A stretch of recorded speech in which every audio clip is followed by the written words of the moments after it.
GPU drought is over, we can finally get back to building PCs again.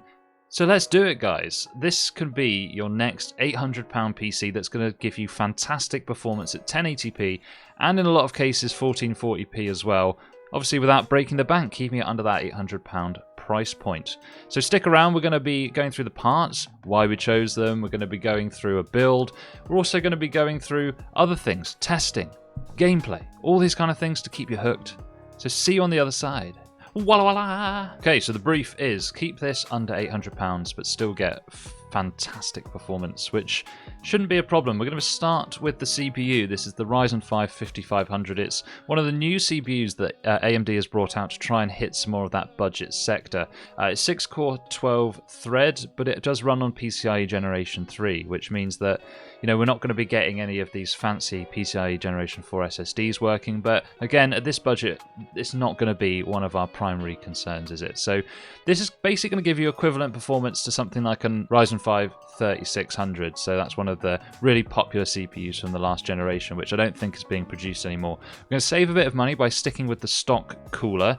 Now in the video today, we are going to be replacing the thermal paste with some Arctic MX5, but you don't have to do this. It does come with paste included, but I do find the better paste does help with a bit of the temperatures. So if you have some lying around, it might be worth wiping that old paste off, putting the new one on. And the motherboard we're using is the Gigabyte B550M DS3H, which is one of those budget but not super budget AM4 motherboards that's going to work really nicely with this CPU. And it has BIOS flashback on board as well, which means that despite having a new Ryzen CPU, we're going to be able to update the BIOS in order to actually use it.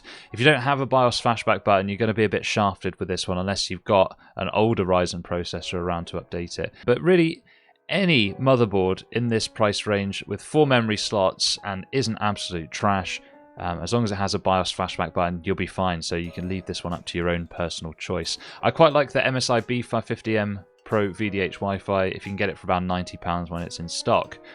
Memory, crucial, 16 gigabytes, 3200 megahertz speed. Obviously we're splitting this over 2 lots of 8, which means that we can run in dual channel, which runs a lot faster than having a single stick. And this is just absolutely fantastic value RAM. I got this for around £55. I believe there's other ones available now for around £50, but you have to pay for delivery. Things on overclockers, I think they have some Team Group one, which you could also go for. But really, any DDR4 3200 speed or faster is absolutely fine. As long as you're getting 2 lots of 8, you'll be having happy days. We're using a 500GB NVMe SSD. This is the Kingston NV1. It is a cheaper SSD, but it's still going to get the job done, and it's still going to make Windows feel, pretty snappy. It will let you down if you're going to transfer a lot of files all the time, but for most gamers, that's not really going to be happening frequently. Any NVMe SSD from a recognized brand, around £40, is going to actually serve you very well here. Now the video card, this is the juicy bit. This is what's going to really determine the performance of the PC. So we have the MSI Ventus RTX 3060. There's lots of these Ventus cards around. They're the entry-level cooler that comes from MSI, so they tend to be the lowest price. I got this for around £355, including VAT, which is actually quite a nice deal. It's only about £25 above the RRP, and it does really well for 1080p, 1440p gaming, and with 12 gigabytes of VRAM, makes for a pretty nice video editing accelerator as well.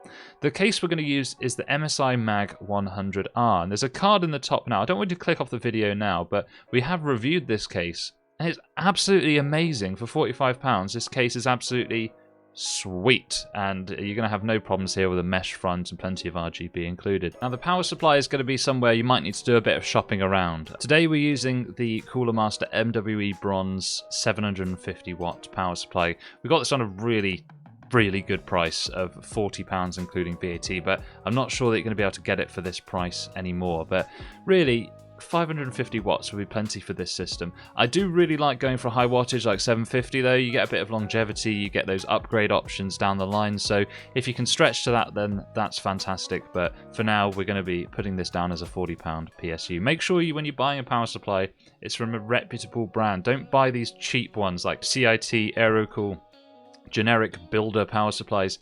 It's just not worth the saving. You should really get something from a well-known brand. Cooler Master and Corsair pretty much aren't going to let you down, so I would go with one of those if you're not sure. For Wi-Fi and Bluetooth, we're going to be using USB adapters rather than internal ones, just because if we use an internal one, there's a chance that we're going to be blocking the fans of the graphics card, so we're going to go with the USB ones instead.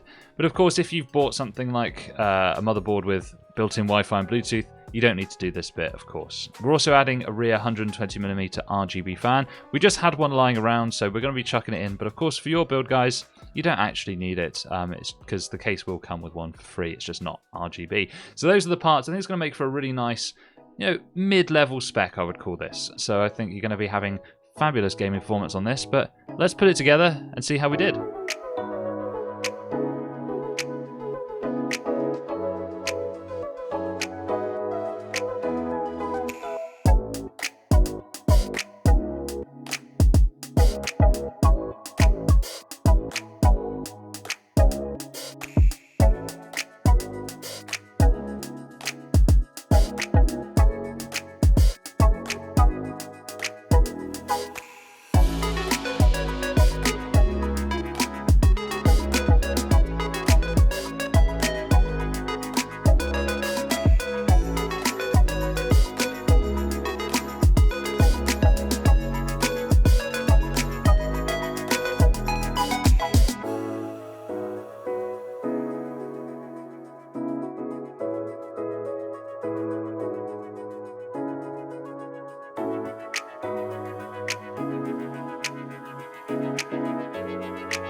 I said it before in my review of this case, and I'm just amazed by how good it is for the money. For £45, you're getting pretty much a full featured case with great mesh on the front, which is allowing plenty of airflow to go over the components. It was really easy to cable manage this build. All just went absolutely flawlessly. It was a very easy build, didn't take me very long at all. I think this whole build was probably done within 45 minutes. Absolutely brilliant. Really nice looking, and all the RGB syncs up through the Gigabyte software with no problems whatsoever. How do we do performance-wise? Of course, this is an important topic. After all, that's what you're going to be interested in, getting the most bang for your buck. So let's get into it now. Temperatures going to be order of the day to start with. Now, we are using the stock cooler, right? So we're not going to be expecting really great temperatures here. We're using Prime 95 over 30 minutes, and the max temperature we reached on the CPU was 95 degrees. Now, that is pretty toasty. Not going to lie, the fan was really going for it. It was very, very loud. But we didn't break 100 degrees, which is great. Which is actually, for a stock cooler, I would call this expected behavior. When we take away those big spikes that you get up to 95 and you go for more of a plateau temperature, this is around 85 degrees Celsius. So usually when you're thinking about what kind of temperatures you're going to get in gaming, it's usually about 5 degrees less than this equilibrium temperature here. So when we're gaming, I'm expecting this to hit around 80 degrees on the CPU, which is actually fine. It's not too bad at all. Video cards, on the other hand, don't really like being over 80 degrees because they really start to throttle the speed down once you get above 80 degrees. But thankfully, because of this well-ventilated case, we were able to keep this temperature down to 70 degrees Celsius, which gives you bags of room in terms of thermal headroom. So absolutely fantastic. What about some benchmark tests that will test the gaming performance of this machine? We'll start with Heaven Benchmark on the Extreme preset with an FPS average of 130.6 and a score of 3291.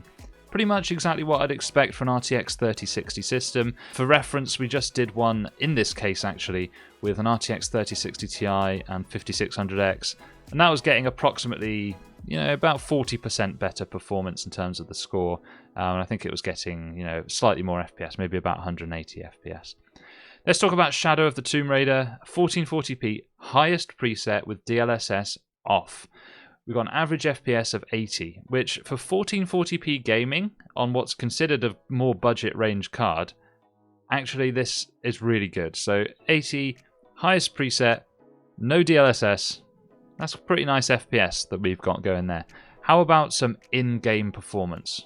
So we're playing Battle Royale mode in Fortnite, and our FPS average is hovering around that sort of 220 to 230 region, which is pretty nice for competitive play. We're playing on low settings at 1440p resolution, which is great. This is exactly what most of the competitive players play on. They just put the draw distance up to max, run on low settings just to get that maximum FPS. And you can see we're getting really nice FPS here.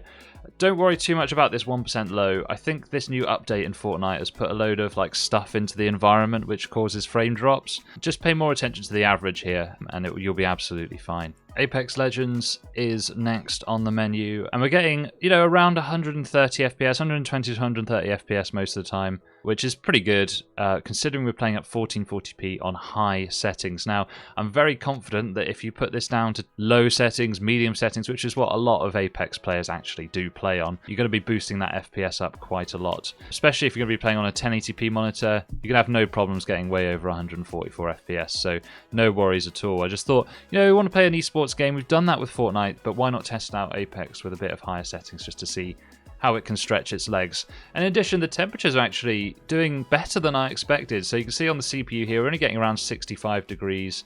On the video card, we're getting around the same, which is way less than we had in the stress test, which just goes to show how stressful those stress tests are and how much higher the temperatures are going to be compared to real life gaming. So there it is. So that's the build completed. I really want to hear your thoughts below. Drop us a comment. I think this came out really nicely. Considering the price point, if you were to tell me last year that we're going to get a 3060 system with a modern Ryzen processor in it for £800, I'd go, get off it, mate. Give me some of what you're smoking. But that's what patience will do. If you've waited and waited to build your PC, now you are vindicated. I don't think it's really worth waiting until the 4000 series, because the lower SKUs like the 3060 and that don't tend to come out for about a year after the main collection comes out. So if you've got the money and you want to get gaming, just get it now and enjoy it. Don't worry about what all these people on the internet are saying about waiting and all that. Just go for it. Enjoy some PC gaming. And if you really like this video, perhaps you like this one. It's the actual review of this case. So we can see the internals and how it all performed in a slightly different system as well. Anyway, comment, like, subscribe, ring that bell so you get our videos, and I'll catch you in the next one. And have a wonderful day. Bye-bye.